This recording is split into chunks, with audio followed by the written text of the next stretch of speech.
his life as we study it.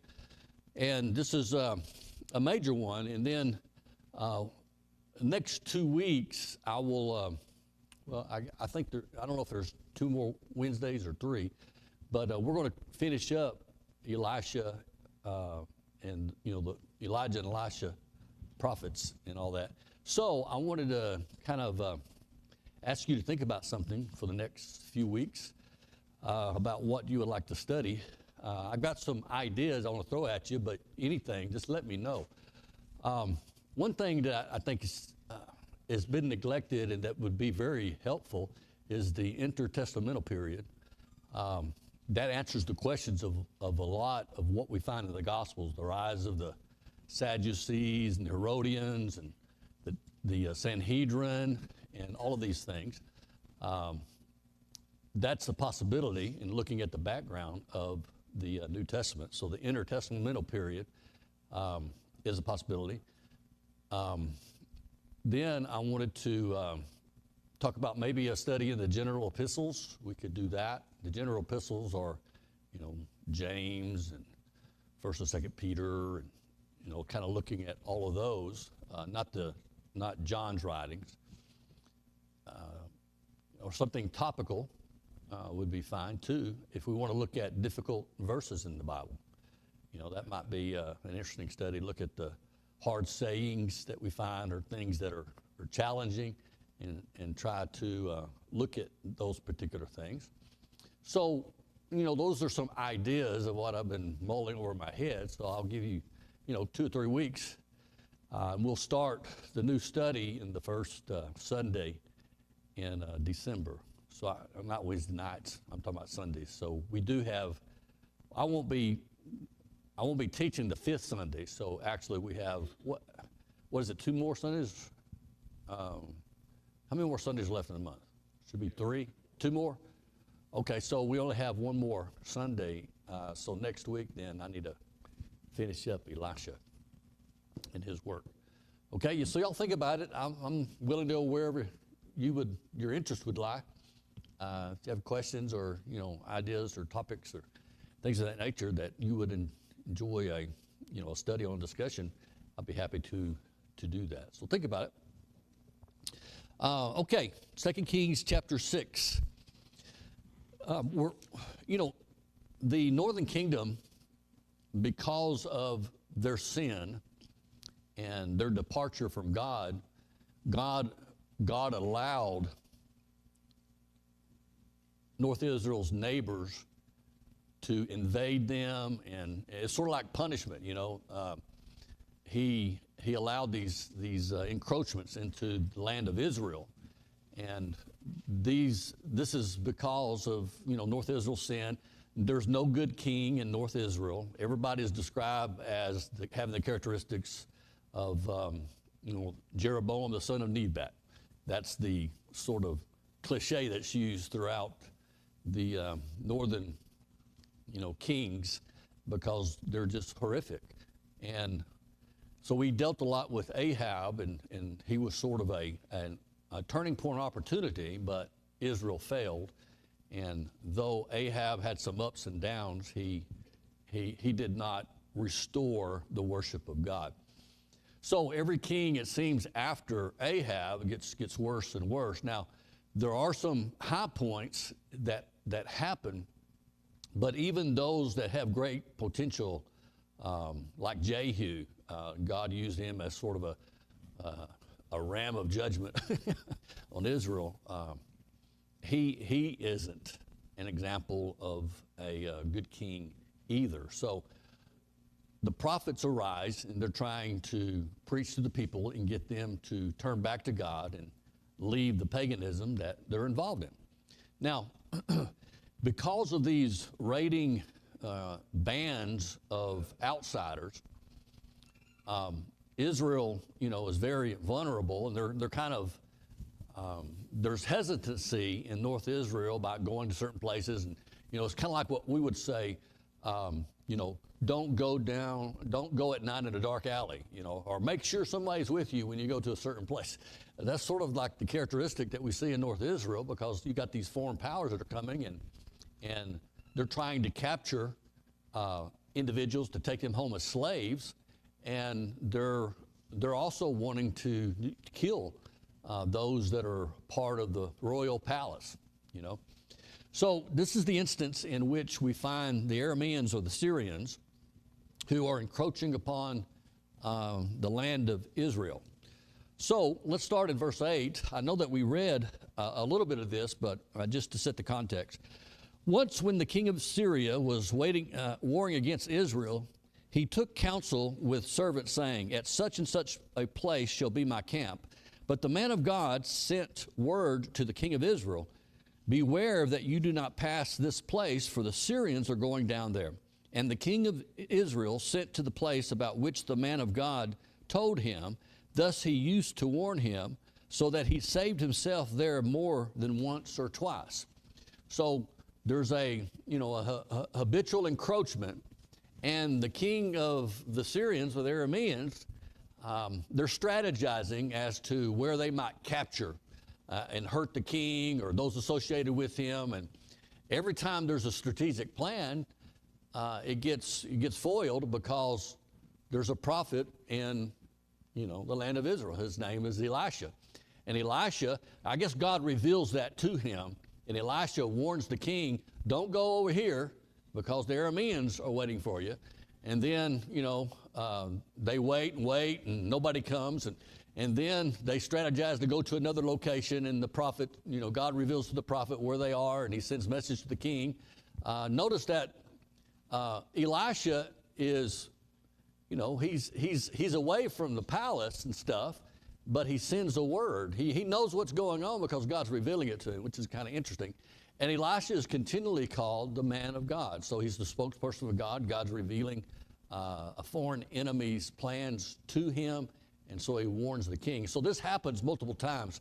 The phrase 2 or 3 is sort of a idiomatic phrase, means that every time they entered into the land of Israel with intent to harm, they were busted.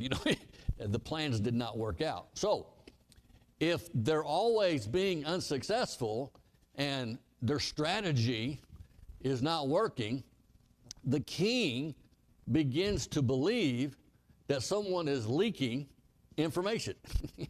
We know about that, don't we? There's leaks in the political arena of the Arameans. So let's continue. Verse 11, 2 Kings chapter 6. And the mind of the king of Syria was greatly troubled because of this thing. And he called his servants and said to them, will you not show me who of us is for the king of Israel? So he wants to, get the individual who's leaking the information to the king of Israel so he can take care of that problem. And one of his servants said, none, my lord, O king, but Elisha the prophet, who is in Israel, tells the king of Israel the words that you speak in your bedroom. In other words, everything that's planned in secret, Elisha is exposing publicly, right? Isn't it interesting that the Syrians and the Arameans know that there is a prophet in Israel? I mean, they are very much aware of Elijah, the work of Elisha, and I find it kind of interesting too that despite the events already in Elisha and Elijah's life, that they still have the reckless courage to come into the land of Israel, okay? Because there is a prophet there, and it is notable because even people that are the king's servant of Syria recognizes that there is a prophet there.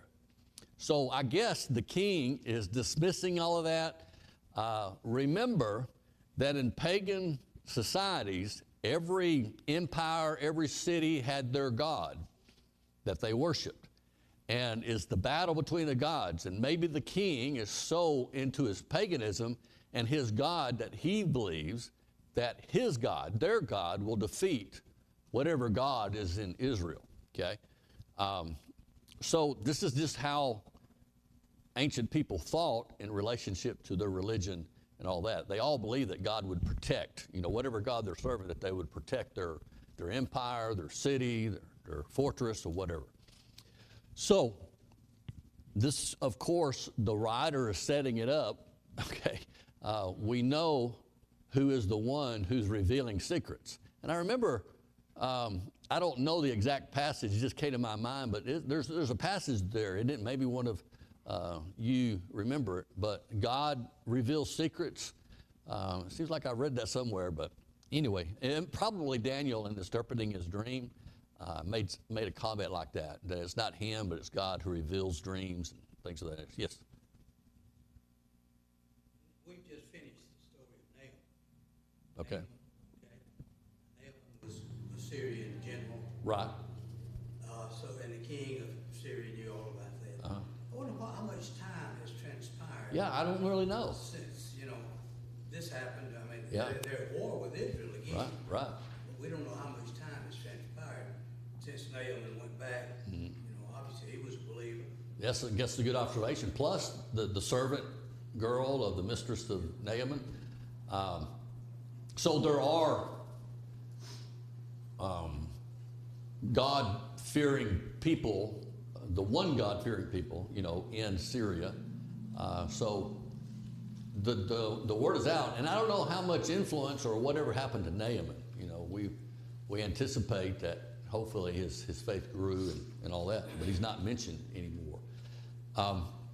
So Elisha the prophet is revealing to the king, and so the Syrian king goes to the king of Israel, okay, when he finds out that his plans are being revealed to the king. So let's read that. And the mind of the king of Syria was greatly troubled because of this thing. He called his servants together, and we read that. Verse 12, and one of the servants said, "No, my lord, O king, but Elisha the prophet, who is in Israel, tells the king of Israel the words that you speak in your bedroom." And he said, "Go and see where he is, that I may send and seize him." And he was told, "Behold, he is in Dothan." Okay, so he sent their horses and chariots and a great army, and they came by night and surrounded the city. So here's the Syrians. They find out where Elisha is, and tell me something about their approach. What's interesting about the text here and the Syrian strategy in approaching the prophet who's in Dothan?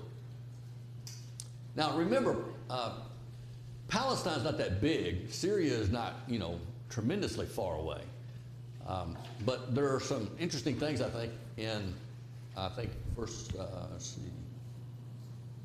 Yeah, verse 14. What do you think the Syrians are anticipating? They may be anticipating a great battle. It would seem that way. They're going against a man of God, a prophet. And so he sends a great army of horses and chariots. Now that's a force. If you had chariots in the ancient culture, that was the advantage in warfare. Chariots were the thing. The swiftness, the ability to transverse things, get away, attack. It was a key thing to have that as a empire, those who were fighting battles. But he sends a great army, horses and chariots, against a prophet, a man of God. Now we're not told the number, but the adjective great army usually alludes to a sizable, number. So why is he doing that? It's still strange that it says he went by night. Okay, yeah. We have stealth bombers and fighters and all Yeah, that. yeah. So they used the darkness, I suppose, to kind Yeah. of conceal or hide what they were doing. Yeah, I think so. Moving that great of an army At night? that. Yeah. So what was the purpose of coming to him at night? It's not, it specifically says at night, and it's not a great distance. So what are they trying to do?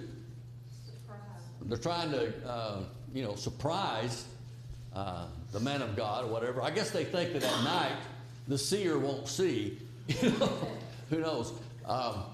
But notice this. Syria, the antagonist and enemy of Israel, is sending a great army. And notice they're not even stopped by North Israel. Maybe it's because North Israel doesn't have any idea going on, and Elisha hasn't revealed this to the king. Okay, that they've encroached into the land, and now they've come to this village, Dothan, and they come at night. So there's stealth. There's I think they're trying to catch him by surprise, and also the great army. I mean, they come, and what else do you see in the text there? I won't get ahead of myself. What else do you see? That's interesting. When they get there, what do? They surround the city. Okay, the village, the city. Why are they surrounding it? So he couldn't escape. Yeah, cutting off all, routes of escape. So think about it. I want you to think about these things. This verse, sometimes verses on a reading and a narrative, we kind of keep going. It's interesting, but some verses seem to be, filled with a, what I would say, theological importance. It's all, you almost see how evil works by what the Syrians are doing. So 3 things I would point out was the army itself. Evil can attack, and I mean, our enemy is like a roaring lion, when in the first century, in the book of Acts, we have, forces that are against the church. And it looks as if these evil forces, Herod and everybody else, are lined up in their power to subjugate, destroy, or whatever. And sometimes evil comes that way, full force. Another way that evil operates is through deceit, through the nighttime encroachment. We're unsuspecting of what's happening, and here they are. All of a sudden it's there, and we haven't realized it. We don't know. We weren't anticipating this. There's so many places in the New Testament that illustrates the deceptive work of evil, and then surrounding the city cuts off all escape. So it's the pressure to what? To surrender. Okay. We use the word peer pressure. Sometimes evil uses pressure to get us to violate the will of God, or whatever it might be. And I think in this particular verse we see some of the aspects of how our enemies operate. Okay, so fortunately, being people of God and also being wise and of sober mind, things like that, we can be aware of how the devil operates, because New Testament says we need to be aware of his devices. So he has tools. He has tools in his trade, and evil always has tools to use to try to compromise the faith of God's people. So this represents to me an interesting passage when I think about it, kind of reflect on it. But verse 15 says, and here's the response.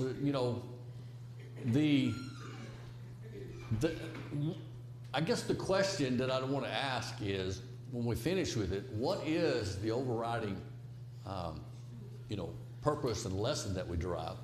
But remember, the Bible likes to use pairs to demonstrate what to follow, what not to follow. Okay? It uses pairs to contrast the right way, the wrong way, or the right example, the wrong example. Okay? You always see these pairings of things. And so we begin reading, when the servant of the man of God rose early in the morning and went out, behold, an army with horses and chariots was all around the city. And the servant said, and this is an understatement, you know, it's, I would say the servant said, "Alas, my master." This is a statement of fright. He says, "Alas, my master, what shall we do?" So the servant comes out. Now, this could be Gehazi, but there's also other servants that Elisha has that he employs in his service that, you know, we read about, in fact, later. So we can assume it might be Gehazi or another servant in the service of Elisha, but whoever it is, he walks out early in the morning and he sees this army. And so what does he describe then his attitude toward what he sees? He's fearful, He's fearful. very fearful. What else? How else would you describe it? What's going through his mind? I mean, he's fearful, of course, but why? That'd be a frightening scene. Yeah. I mean, you got a chariot, I mean, it's completely surrounding the city.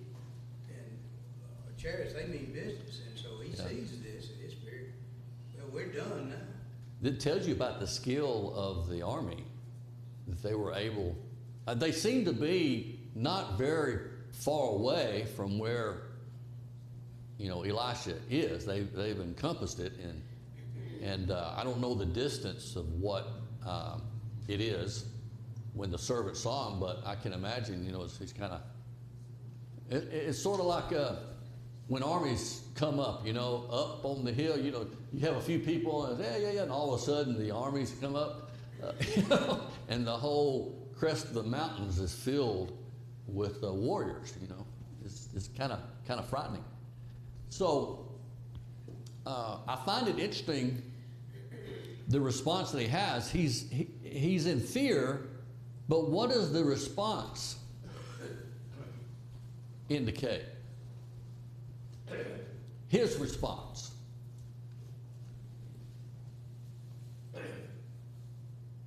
My master, what shall we do?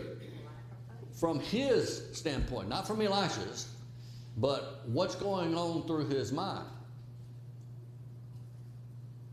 They're gonna be defeated, they're gonna be all killed or whatever. Yeah, to him, okay, this is the end. I would think, wouldn't you? What are we going to do? The question, I don't think, is eliciting faith or anything. He, from his perspective, has seen and has recognized there's no way. There's no escape. There's no way out. What are we going to do? It seems like he was aware that they were there for just them. Yes, it does. Not for the whole city. Right, just for them. For just them. Mm-hmm. So he's a fright. He's in dire straits, and from his perspective, it's helpless.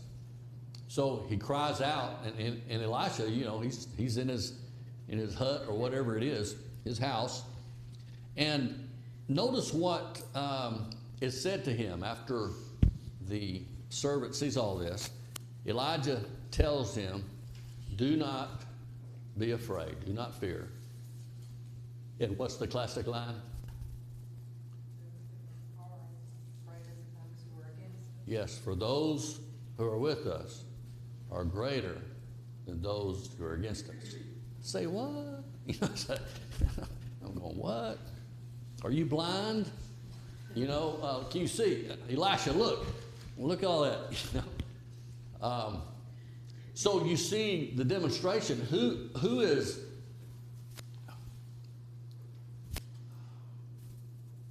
I guess the question I would ask, it matters the perspective that you hold in regard to certain things and events, doesn't it? Because a different perspective causes different behavior, a different way of thinking, which is what Christianity seeks to do in transforming our minds so we become more like Christ, right? And so Elisha sees the same thing. Maybe we can say, well, you know, he is the leader and he's trying to put on a good face for everybody. He knows they're about to be slaughtered, but, you know, hey, I don't think that's it, of course. He has a different view of things.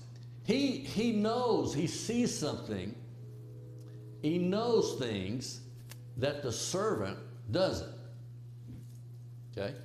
Now, depending on who the servant is, or the, you know, we read about the sons of the prophets and all that, several different servants, but these servants have been around Elisha and have seen what?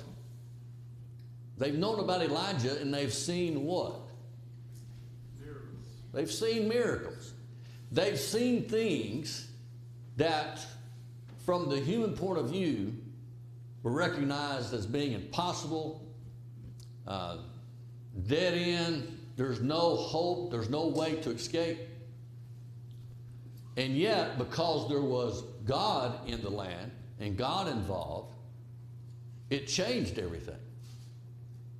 So God is the variable that changes our thinking and how we see things, right? So this is one of the things that Jesus kept hammering with his apostles. So we don't have enough food for everybody to eat. Oh, what do you have? You know, Jesus first says to his disciples, the 5,000, you guys give them something to eat. Can you imagine being there and being told by the Lord, you give them something to eat, and then they all start doing what? Tell me what they start doing. I mean, from the memory of what you know of the event. We only have a few items of food, right? There's not enough time of daylight to go into the city and buy. We don't even have enough money to do that, to feed all these people. And then what does Jesus say? What do you have? He says, give it to the people. So they go and they start giving it to people and it never runs out. You know, they have enough and there's food left over. Now, Jesus did that with the 5,000. When it happens with the 4,000, they didn't learn anything from what happened in the 5,000. Same kind of situation. So there's a problem with us as human beings. I don't know. There are things that you've encountered that you never forget, aren't there? Well, yes. You would think that one of the things that the disciples would never forget, and by the way, the feeding of the 5,000 is in all four Gospels. You know, some of the Gospels have certain events and they're similar, but all four Gospels have this event. It was a significant thing. What causes one not to reflect upon what previously was done so that when a new event happens, you bring what you learned from the past event into the present situation, and it causes you to be different in your reaction? Why don't we learn that? Well, obviously they didn't. I mean, they had other miracles shown to them too before this. Yeah, absolutely. And they still question everything. Why? Stupid. We do it. We do it. So, you know, God,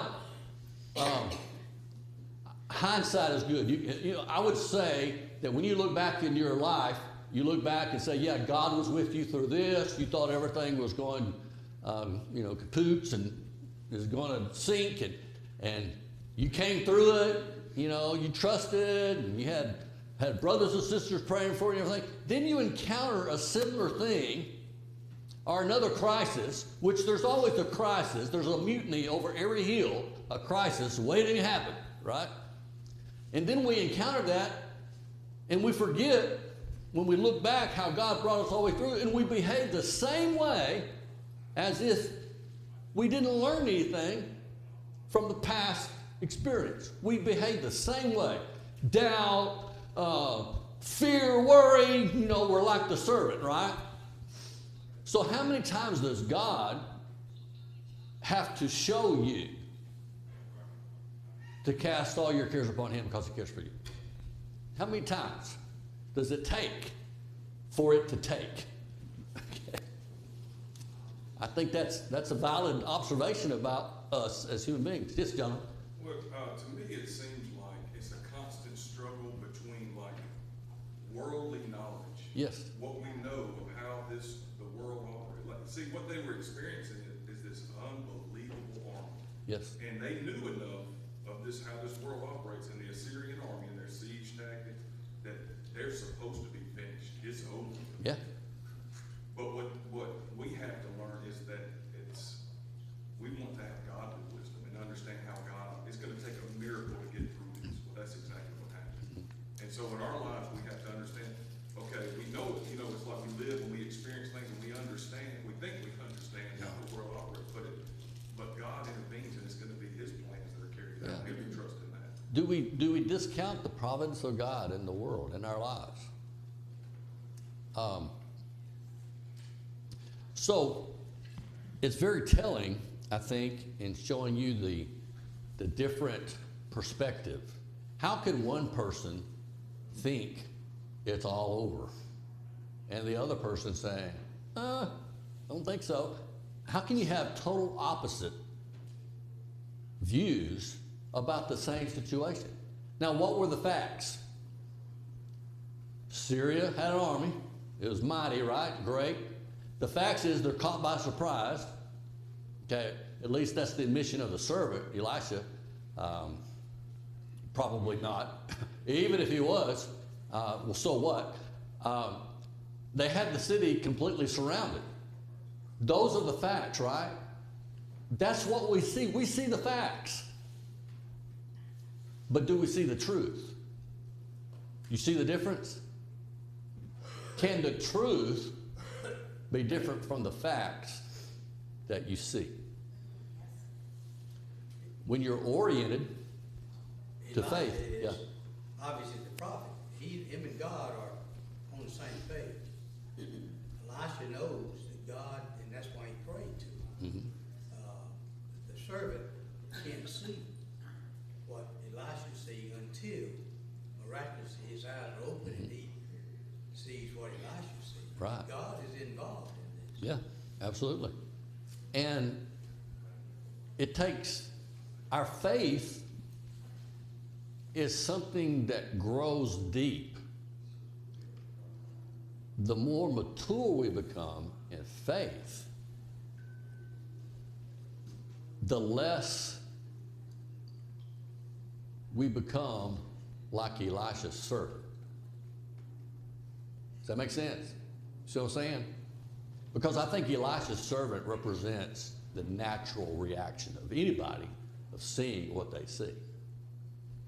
But if we believe what we believe, then certainly that reframes or changes our perception of what is there.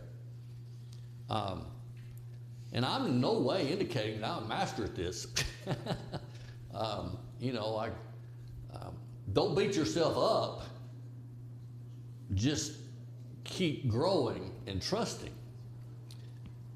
So when going to what Jimmy did, since he's already told us more, about the story, even though I ain't gotten there yet, but I appreciate it.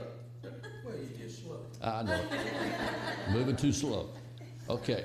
He says, do not be afraid, for those who are with us are more than those who are with them. Then Elisha prayed and said, O Lord, please open his eyes that he may see. One of the things I like about this is in the Gospel of Mark, where you have the healing of the blind man that is in 2 stages. And then after the middle section of Mark, you have Bartimaeus, who asked, I want to see, and Jesus heals him. And he sees. And of course, right after that, you start the arrest, the beatings, all that Jesus went through.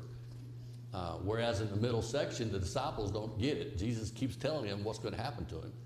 And so that middle section of Mark is kind of like the growth from not seeing to seeing, like the blind man healed in 2 stages. The first time, he said, what do you see? I see people walking as if they are what? Trees. So they're out of focus. And then Jesus does something else. He says, what do you see? He says, I see clearly now. Okay? And that all sets the stage for the transformation, I think, of what really happens with us in regard to faith. There are times when things are fuzzy and we need to break through that, right? And what gives us clarity? It's a prime example of optimism and pessimism. The servant was, I mean, wow, what's going on? There's no way. There's no way. Do you like to be around someone that's always optimistic? But all the situations here, I mean, it's going to happen. We come up with all these reasons why it's going to be terrible. It's going to be a bad situation regardless of what. There's no way out of this. And then an optimist says, not really. You know, when this could happen, this could happen. So a lot of people dislike optimism because they like to be pessimistic about everything. Well, it's terrible. Yeah. They're always looking at the bad side of it. We're always looking at the facts. So we see, we've been surrounded, surprised, there's pressures, we're doomed, the sky's falling. But the element or the variable that changes one's perspective, of course, is God. And so Elisha becomes the example for us to understand. So when he prayed that his servant may see, he opened his eyes, the young man, and he saw. And behold, the mountain was full of horses and chariots of fire all around Elisha. And I wonder who was leading the horses and chariots of fire. You remember who was taken up to heaven with horses and chariots of fire? Elijah was, Some speculate that, this is a sort of a vision that he was blessing the servant with the indication that Elijah is with God. God is the God of the living, not of the dead. And that representation of horses and chariots of fire, it must have been an awesome view. And they had completely surrounded who?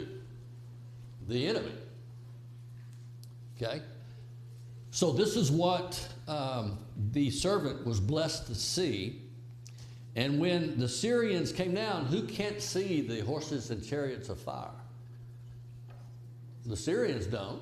They have no idea. It's sort of like, I referred to Balaam before, Balaam and the donkey, and the donkey saw the angel of the Lord with a sword, drawn.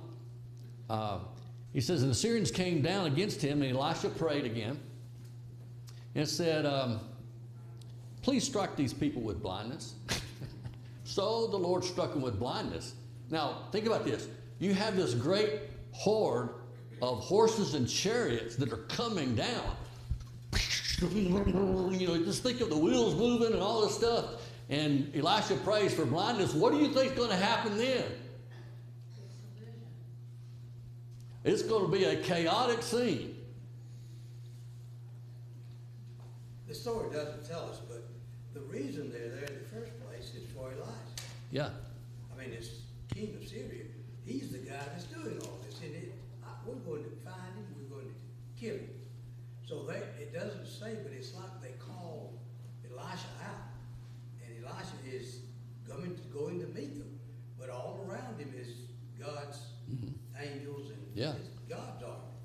And this is what the servant sees. Elisha is protected by God. Yes, exactly. Isn't it interesting the courage you have when you're with God? The strength you have when God's with you? Emmanuel is with us. It's totally different. You don't see Elisha coming out, he's very kind. What does he do? He prays. You begin to wonder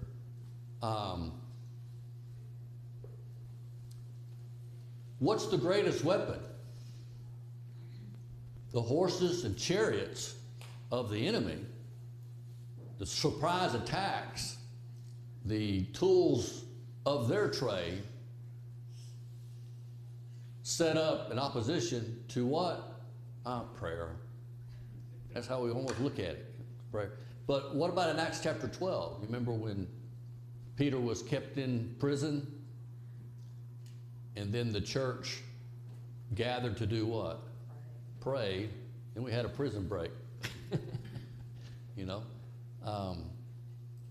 Don't underestimate or devalue the role of our relationship with God in prayer. Conversation with God. So this is what Elisha does. And Elisha said to them, this is not the way, and this is not the city. Follow me, and I will bring you to the man whom you seek. And he led them to Samaria. Now notice this. He leads them. They're still blind. I don't know how big the army is, but how are they being guided? You know, can you imagine? They're being led. Maybe God's involved in this too, but they're being led, and Elisha is going to take them to Samaria, which is where the king of Israel is. And I find it disconcerting that the king of Israel doesn't do anything. You don't see his involvement and everything, except it's not me. You know, what are you coming to me? And on several occasions he tries to dismiss himself, but they're taken or led. The idea of being led is, I think there's something providentially involved by God. There's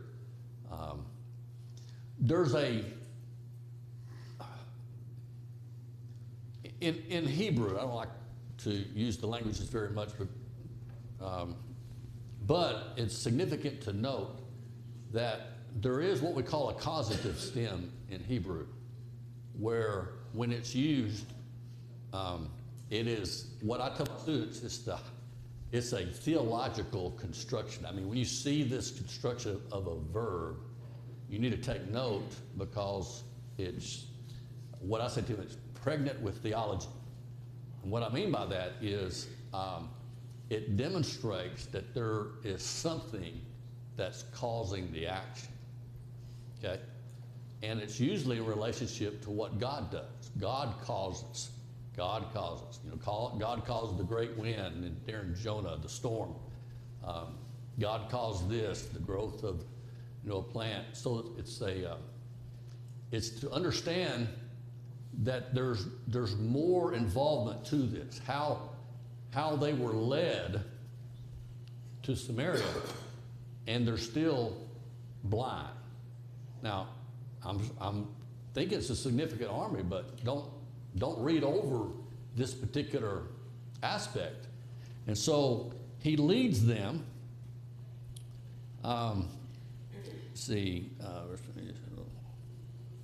Okay, so it says, verse 20, and soon as they entered Samaria, Elisha said, "O Lord, open the eyes of these men that they may see."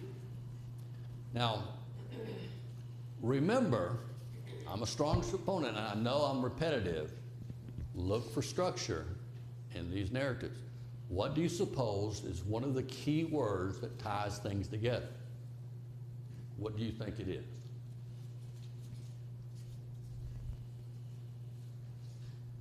We've seen it several times. It has, what did you say? I'm thinking C, so they can. I'm going to give her a pop.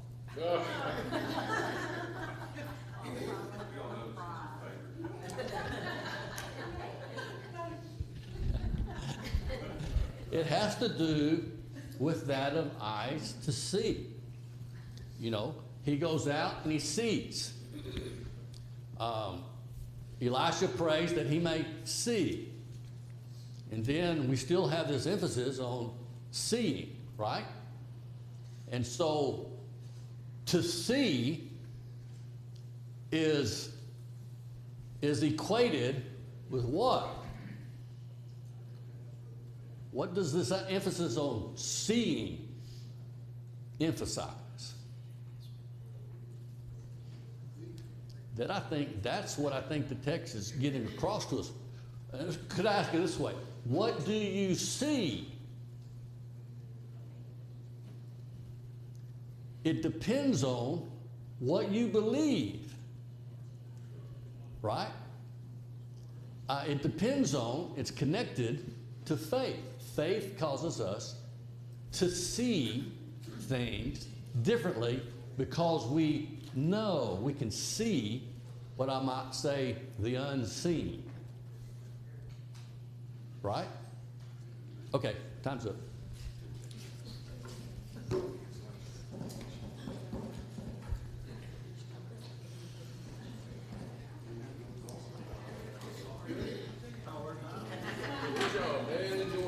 Hey. Yeah, the king in Syria